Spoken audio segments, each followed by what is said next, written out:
You give freely to others, and your heart is pure, but your bank account is constantly empty while the stingy prosper. Therefore, Ibn Arabi revealed a terrifying spiritual law about the leaking vessel that you are unknowingly carrying.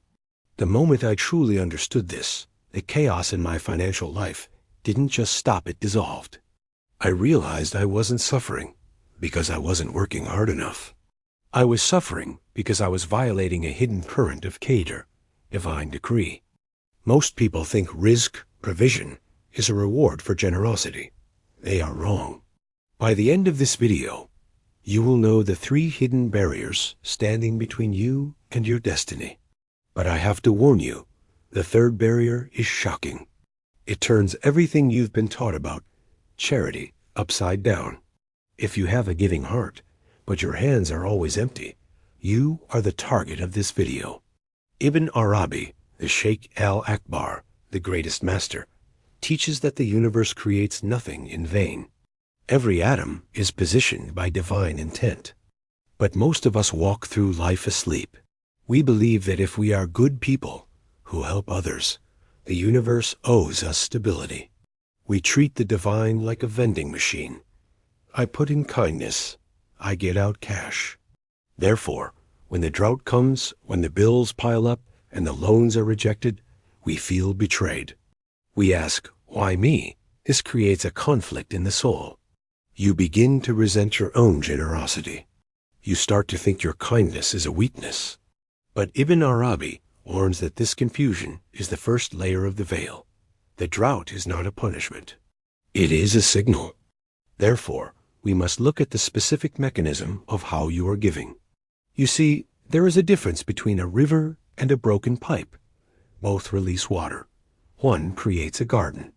The other creates a swamp that drowns the house. Most of us are broken pipes.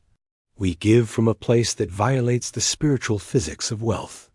Ibn Arabi identified that the giving heart can sometimes be a mask for a deep spiritual arrogance, an arrogance that blocks our Rizq, the provider, from filling your cup.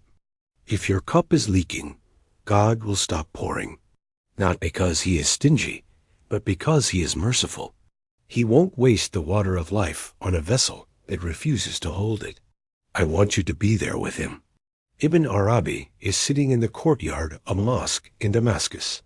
It is late afternoon. The heat is lifting, replaced by a cool breeze. The shadows are long.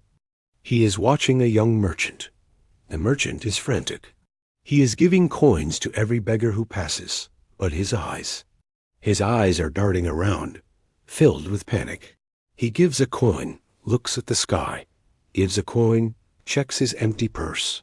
Ibn Arabi leans forward. He doesn't see a generous man.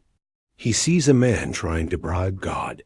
The merchant approaches the sheikh, his robes dusty, his face pale. He falls to his knees. "Oh, master," he whispers, his voice cracking. "I have given everything. I have held nothing back. Why does the trade caravan never arrive for me? Why does my gold turn to dust?" Ibn Arabi does not comfort him. He does not pat his head.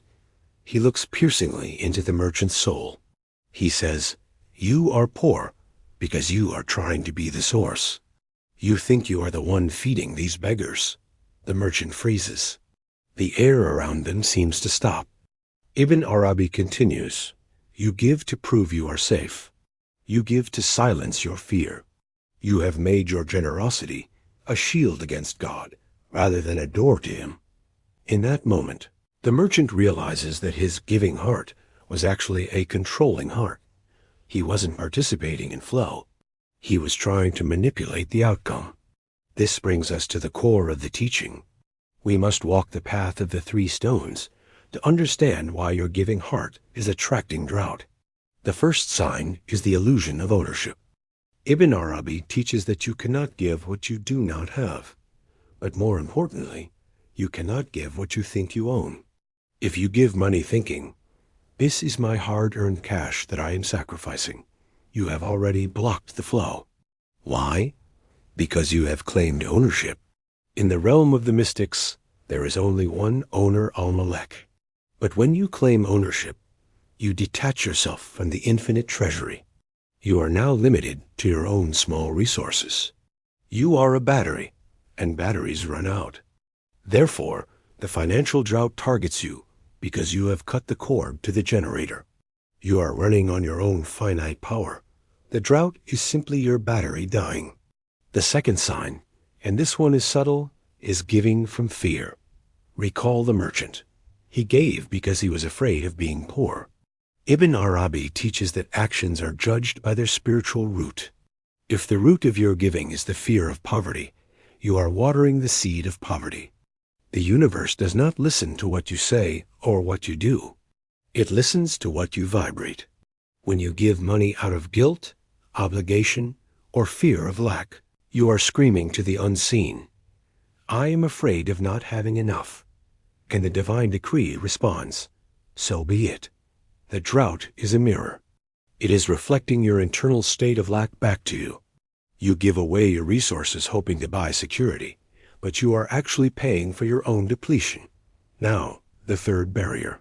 This is the one that will shock you. This is the one that changed my life. The third sign is that you are blocking the inward flow because you are addicted to the outward flow. Ibn Arabi speaks of al-kabd, contraction, and al-bast, expansion. These are the heartbeats of the universe. Inhale, exhale, night, day. But the person with the giving heart is often addicted to the exhale. You want to be the helper, the savior, the provider. You refuse to be the receiver. When someone tries to help you, do you say, "No, I'm fine"? When you are struggling, do you hide it and pretend you are strong? Therefore, you create an imbalance in the cosmos. By refusing to receive, you clog the valve. You want to be God to others, but you refuse to let others be God's messengers to you. Ibn Arabi warns that if you cannot receive with humility, you cannot give with purity. The drought is targeting you because you have boarded up the door where the provision is trying to enter. You are standing outside, handing out water, while refusing to drink from the well yourself. Let's go deeper. This isn't just philosophy. This is spiritual mechanics. Have you ever wondered why the bad guys seem to get rich? Why the narcissists thrive? It's frustrating. It hurts, but look closer. Often, those people, despite their flaws, have zero resistance to receiving. They believe they deserve it. Their vessel is open. Their moral compass might be broken, but their receiving valve is wide open. You, with your beautiful, giving heart, have clamped your valve shut with guilt. You feel guilty for having more than others. You feel guilty for wanting wealth. Ibn Arabi calls this bad adab, bad etiquette, with the Creator. Who are you to say you shouldn't have wealth? If our Rizq wants to give you a kingdom, and you say, "No, I'm too humble," that is not humility, that is arrogance. You are rejecting the gift of the king. The drought will persist until you surrender your pious poverty. You must understand, money is not evil. It is energy. It is a soldier of God. If you are a good person, you have a duty to be wealthy. Because in your hands, that wealth becomes mercy. In the hands of a tyrant, it becomes a weapon. Therefore, by staying poor, you are disarming the soldiers of mercy. The reason Ibn Arabi revealed this is not to make you stop giving. It is to make you change the source of your giving. He wants you to move from the station of the owner to the station of the steward. A steward knows the warehouse doesn't belong to him. He doesn't panic when the shelves are low, because he knows the owner has the keys. He doesn't feel pride when he gives, because he is just handing over what was entrusted to him. Remember the third barrier I mentioned? The refusal to receive? Here is the solution. To break the drought, you must learn to inhale. You must allow yourself to be weak. You must allow others to give to you. You must look at your bank account and say, "Oh Lord, I am ready to carry the weight of abundance for your sake." The drought is not there to kill you. It is there to kill the version of you that thinks you have to do it all alone. Ibn Arabi said something that echoes through the centuries. You are not blocked from your risk. Your risk is blocked from you by the version of yourself you refuse to leave behind. Tonight, ask yourself, which barrier am I carrying?